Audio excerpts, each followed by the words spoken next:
Номер 19 Дінмұхамед Қонаев атындағы мектеп-гимназиясы. Пәні өзін-өзі тану.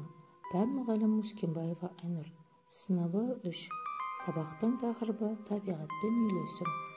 Құндылық қиянат жасамау, қасиеттері қоршаған ортаны қорғау, барлығына сүйіспеншілікпен қарау, кеңпейілділік, еңбекқорлық және тәртіп. Ұйымдастыру кезеңі. Сәлем сөйлемей, әлем сөйлемейді. Сабағымызды бастамас бұрын 5 ережесін еске түсірейік. Тәртіп, талап, тыныштық, тазалық және татулық.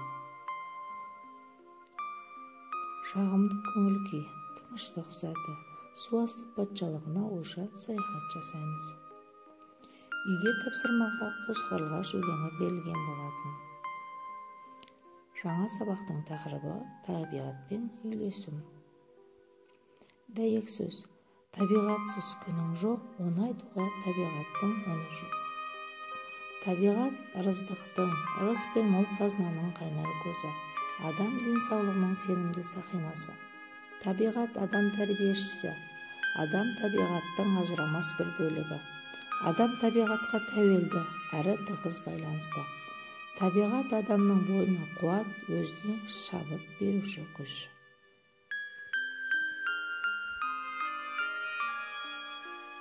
Мұғалімнің сия. Айса Хамзаұлы, обал әңгімесі. Жаз күні таңертең Әсет інімді ертіп, бұзауларды өріске айдап тастап, үйге беттеп келе жатқанбыз. Алдымыздан қанаты сынған ба, әлде топшысы үзілген бе, бір үйрек жерден көтеріле беріп, таяқ тастам жерге барып құлап түсті. Тұра қудық. Біз жақындағанда ұша жөнеледі де ұзамай қайта құлайды.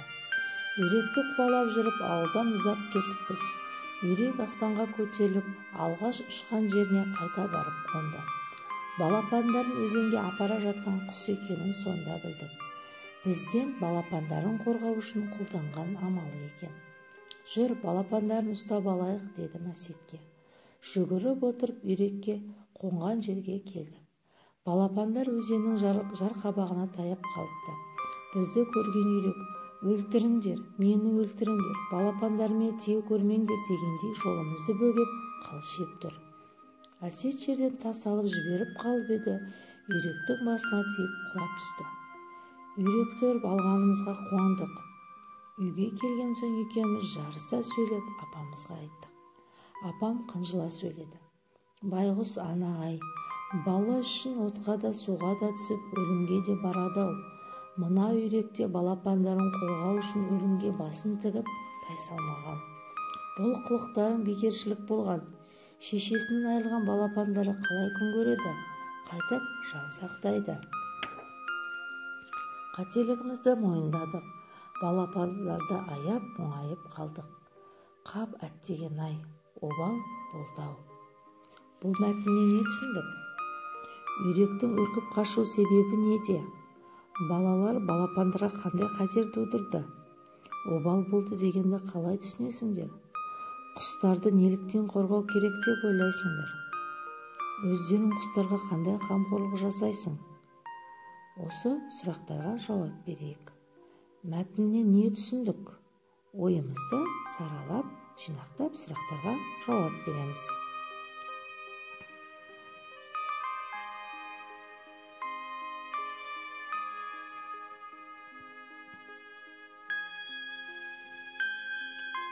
Шығармашылық жұмыс. Дәптермен жұмыс жасайық. Бірінші тапсырма. Табиғат денелерінен қандай жақсы қасиеттерді үйренуге болатынын жазу. Таудан сыр сақтай білуді, күннен жылу бере білуді, бүркіттен батылдықты, қарлығаштан досқа адал болуды, гүлден әдемілік сыйлауды, ағаштан көлеңке түсіру білуді, арадан тәтті сөз айтуды, құмырсқадан еңбекқорлықты үйренеміз. Екінші тапсырма. Табиғат тақырыбына 5 жол өлең сквенинін құрастырып жазу. Өлеңді жазу ережесі. Bir жолға бір сөзбен тақырып жазылады, зат есім түрінде. Екінші жолға тақырып 2 сөзбен сипатталып жазылады, сын есім түрінде. Үшінші жолға 3 сөзбен тақырыпқа қатысты іс-әрекет жазылады, етістік түрінде.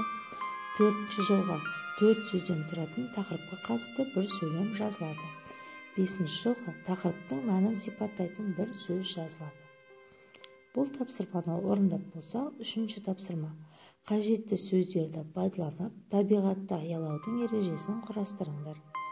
Жан-жануарлар, өсімдіктер, топырақ, су, бұлақ, аң-құс, жұмыртқа, өзен-көл, гүл, көк шөп сөздерін пайдаланамыз. Ақылбек Шаяхметовтің әдемі өлеңін топпен айтамыз. Күн сәулесі төгілгені әдемі, кемпір қосақ керілгені әдемі, көк шалғанда асыр салып жүргенде көк көбелек көрінеді әдемі. Жас шыбықтың бір ашқаны әдемі, алмағаштың гүл ашқаны әдемі, қариялар жол үстінде кездесіп, амандықты сұрасқаны әдемі. Бұлбұл құстың сайрағаны әдемі, қозылақтың ойнағаны әдемі, ақбұдаттың ертеп мініп атамның қойды өріске айдағаны әдемі. Сабақты бекіту. Бүгінгі сабаққа кері байланыс жасайық. Бүгін сабақта не білдік, не айта аламыз, не үйренгім келеді? Жақсылық көлін құрастыру.